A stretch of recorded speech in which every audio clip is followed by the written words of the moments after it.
Tom Decorte is going to talk about two used to be very controversial and almost scandalous approaches, Spanish social clubs and the Netherlands cannabis cafes. So please welcome Tom Decorte from Belgium. Thank you. Thank you very much, Chris, and thank you very much for having me all the way from this little tiny country, Belgium, in Europe, to this great country here. I hope you're still bearing with us, because I'm aware we're bombarding you with a lot of information about all of these things. It's my task to talk a little bit about models that are often not discussed in debates about legalization. So whenever this jurisdiction comes to the idea that prohibition is not working and has failed and that we need to think about alternatives, the debates often focus, as Bo has already suggested, on the commercial model of legalization. But people tend to forget that there are a number of important middle ground options. And so I will mainly talk about the cannabis social club model, and I will also try to spend a few minutes to talk about the Dutch coffee shop model that maybe some of you know. So first, about cannabis social clubs, let me start with the definition as it is developed by Spanish cannabis activists already in the 90s. They were making use of some gray legal area in Spain, and they came up with the idea, what if we create associations of cannabis users, legal associations, which grow collectively cannabis in a private space to cover the personal needs of the members of that club. So in essence, a not-for-profit model, and of course only for adults, not for underage people. But this could be for recreational users and or medical users. So this is the grassroots definition as it was developed by cannabis activists already in the 90s in Spain. You've already heard Rosario talk about cannabis social clubs as a legal model. There's only one country in the world at this moment that has a legal model of cannabis social clubs, and that's Uruguay. In Spain, where the model was born and developed, there are nowadays 800, 900, maybe 1,000 cannabis social clubs. Nobody really knows because it is an unregulated model even in Spain. There were some attempts in Spain by regional parliaments, particularly by the regional parliament of the Basque country, Catalonia and Navarro. These three regional parliaments have drafted legislation to regulate the cannabis social club model, but these legislations were overturned by the central government in Madrid. This happens not only in the domain of cannabis in Spain. I'm from Belgium, and the model of cannabis social clubs was also copied by cannabis activists in my country, because in the Belgian drug law there was also some room for interpretation, and some cannabis activists seized the opportunity and started cannabis social clubs in my country. A few years ago we had like 9 or 10 cannabis social clubs. We never knew the exact number for the same reasons as in Spain. But recently, my government has implemented a zero tolerance policy, and most of the clubs have been criminalized, brought to trial, raided by police. And so we are now in a situation where there's maybe 1 or 2 clubs still active in my country. We recently did an attempt to map the presence of cannabis social clubs elsewhere in Europe, and you see that on the right of this slide. We were able to contact 17 cannabis social clubs in the UK, and also very small numbers of cannabis social clubs in a whole range of other European countries. So when we're talking about cannabis social clubs in Europe, not in Uruguay, but in Europe, most of the publications in the literature are focusing on the Spanish social clubs, and me and particularly Mafalda Pardal, that's a name you should remember if you're interested in cannabis social clubs, have published papers on the practices of cannabis social clubs in those countries. Now, it's important to bear in mind that nowhere in Europe at this moment cannabis social clubs are a legal model, and they are not tolerated, and they are everywhere in Europe. They are likely to be subject to legal sanctions. But there is quite a significant presence of cannabis social clubs in Europe. Now, from our work in Belgium, the work done by colleagues in Spain, but also some comparative work with Rosario and the Spanish colleagues and our team in Belgium, we discovered that when you look at the practices of cannabis social clubs on the ground, what they are actually doing, that you see an enormous variety of practices on the ground.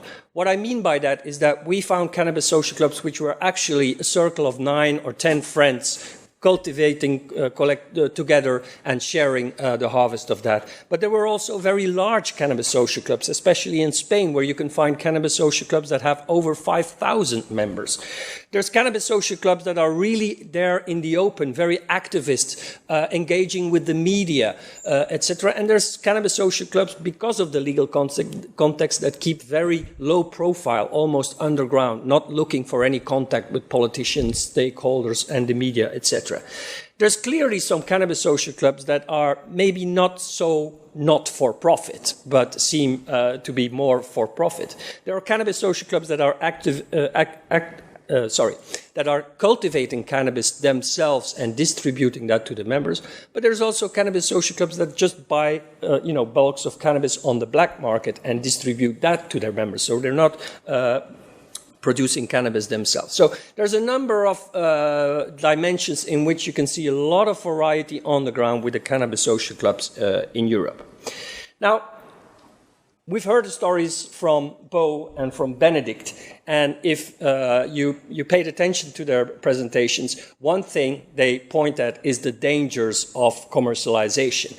So if you want to avoid all of these practices that happen when you create a legal industry with cannabis. And basically, this is not a real surprise, because if you look historically at what we've seen with the tobacco industry, with the alcohol industry, with the pharmaceutical industry, we see that they apply a lot of practices that go against the public health issue. There's regulatory capture, aggressive marketing, even when it's forbidden. They try to get their way around it. They have this unstoppable search for new target groups, etc., etc. I'm not going to go over all these points, but there's clearly dangers with commercialization. So why not think about a not-for-profit model, which, of course, would have some potential of weakening the black market, as people, get their cannabis through cannabis social clubs and not through dealers. If you limit the cannabis social clubs only to residents of the country, you can avoid drug tourism.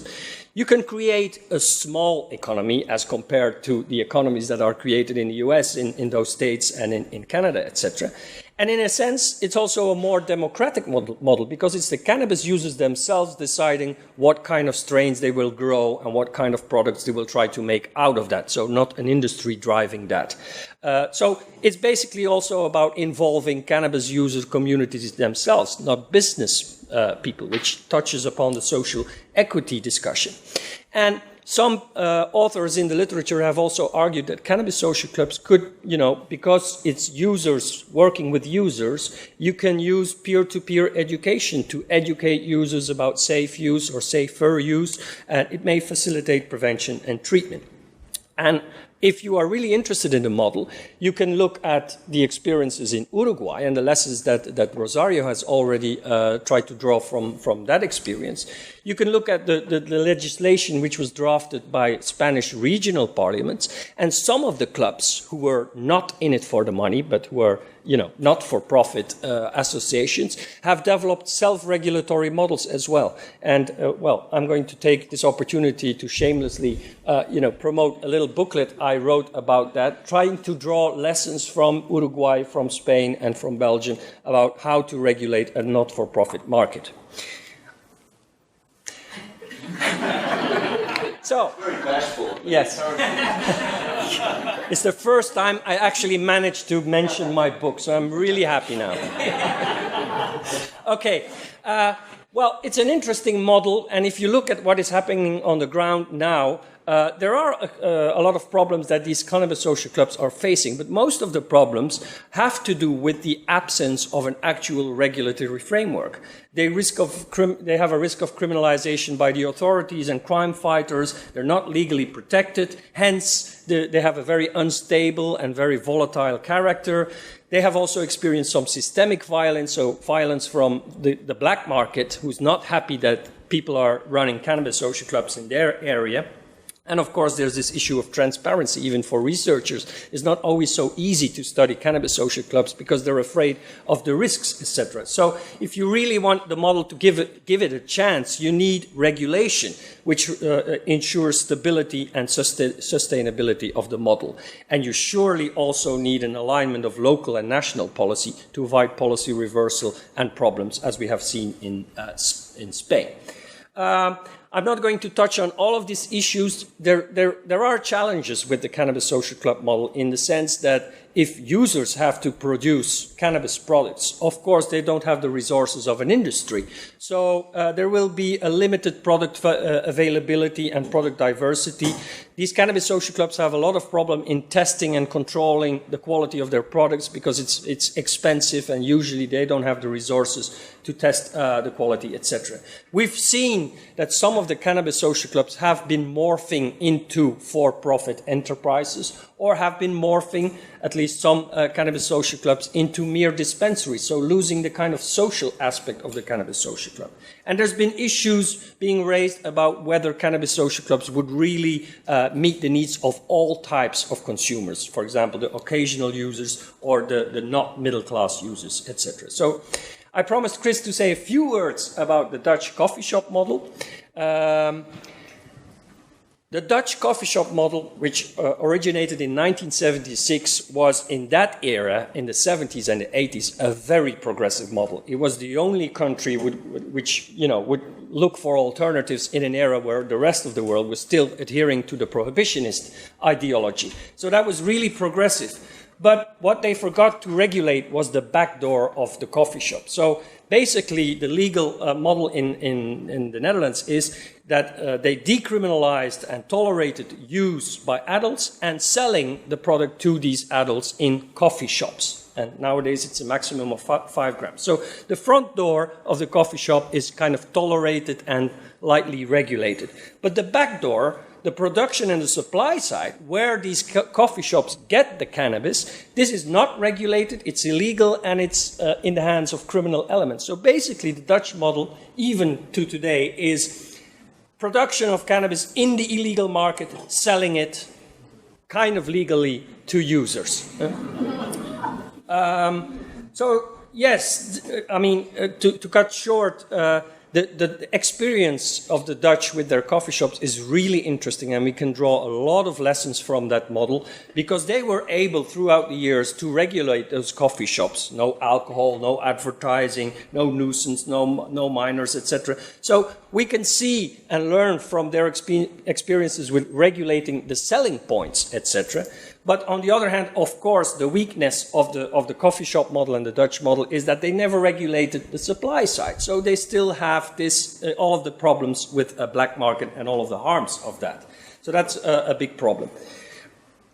Another interesting experience in the Netherlands is that the coffee shops for years and years have also sold cannabis to Belgian cannabis users, to German cannabis users, to French cannabis users. So, and while the Dutch government tried to reduce the number of coffee shops in the country, this put a lot of pressure on the remaining coffee shops. There were coffee shops in the border area with Belgium that serviced 3,000 customers per day. You don't want to live next to that type of coffee shop. So they tried to fight drug tourism from the neighboring countries. And they did that, for example, by trying to introduce a registration for users. They call it the weed pass. It was a complete failure because no cannabis user, after decades of criminalization, wanted to be registered as a cannabis user. And then they tried to introduce the residence criteria, so coffee shops only selling cannabis to Dutch residents.